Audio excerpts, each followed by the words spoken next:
Hello, Rama Pupoda. Hope all are in good health, feeling great, wonderful, having a happy and peaceful life. Now let's continue with the next devotee, Fremji Dorabji. Fremji Dorabji was a Zoroastrian or Parsi who owned a movie theatre in Chennai.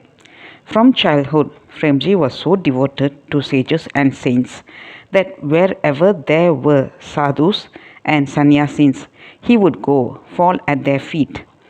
Knowing of his madness, his family friends often played pranks on him, saying, Fremji, there is a great sage at such and such a place on the outskirts of Bombay.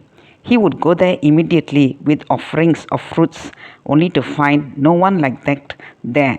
Though he knew that they had played a prank on him, he never resented it. As he later recounted, I was never hurt or angry. Those moments were very precious to me, as I was for that duration thinking of meeting a saint. Once he was actually cheated by a sadhu who he thought was genuine. The sadhu was a physic and an expert in thought reading. The first time he went to meet this sadhu, Fremji was still in the car while his friends were on ahead. To their utter amazement, when Fremji met him, the sadhu did some physic reading of his thoughts. Fremji was very impressed and thinking that he was a great saint, started going to him regularly. Soon the sadhu started extracting money from him. Once he asked for a huge amount that Fremji could never even hope to get.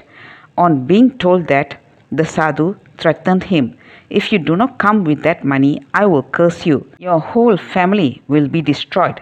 When he returned home, he found his elder daughter had fallen ill, and as the days went by, seeing her condition getting worse, he rushed back to the sadhu and pleaded, please reverse your curse. My daughter is dying. The sadhu was unmoved. Unless you give me the money, I will not reverse the curse. When he went home, he found his daughter dead and his wife ill. He was overtaken by grief and fear. Taking pity on him, his elder brother Dadiba, who had just read a review of a search in secret India, said, Brother, I have just read about a great sage in South India. Why don't you go to him for protection? Thus, in 1937, Fremji Dorabji came to Bhagavan. No private interviews with Bhagavan were allowed, but one could go up the hill alone with Bhagavan. Fremji followed Bhagavan up the hill and poured out all his woes. Bhagavan, this is my plight. In fact, I do not even know whether my wife is now alive or not. Bhagavan stopped, turned, and looked at Fremji for some time, and then said, only that far can they go. There is nothing to fear. There is protection always. Go back peacefully. Fremji felt his fear dropping off like a cloak off the body. A word surged from his heart. Master. He was the first person to call Ramana Maharishi Master. From then on, he started repeating, my master often. When Fremji returned to his family, they were surprised because what had happened to him was undoubtedly a real miracle. His wife became all right and Fremji started coming to his master from far off Mumbai. In 1942, his business fortunately shifted to Chennai. He became the owner of a movie theatre. This gave him the freedom to go to Bhagavan anytime he chose. In Bhagavan's presence, he had no doubts or questions. He felt in his presence divinity in the here and now. The moment he went to Bhagavan, whatever doubt he had was cleared by one look from Bhagavan.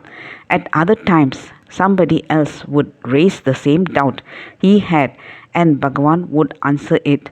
So there was never a need for him to put any intellectual questions to Bhagavan. He understood that his path was the path of surrender. He used to go to Bhagavan wearing a black cap, which was part of his traditional Zoroastrian attire and prostrate before him. In India, perhaps due to the influence of the British, one would remove one's hat while in the presence of an elder or person of higher standing. The other devotees therefore told Fremji that he was insulting Bhagwan when he prostrated and sat before Bhagwan with his cap on. When Bhagwan heard this, he said, "The Zoroastrian custom is that one wants to show respect to a holy personage, he must wear his cap. Fremji is only doing the right thing." Fremji was surprised. How did Bhagwan know that? Though a few Zoroastrian devotees were already coming to Bhagwan, none of them had ever discussed their habits and customs with him. That's all. Let's continue the next chapter. Thank you. Bye bye. Rama Rama Pupodu.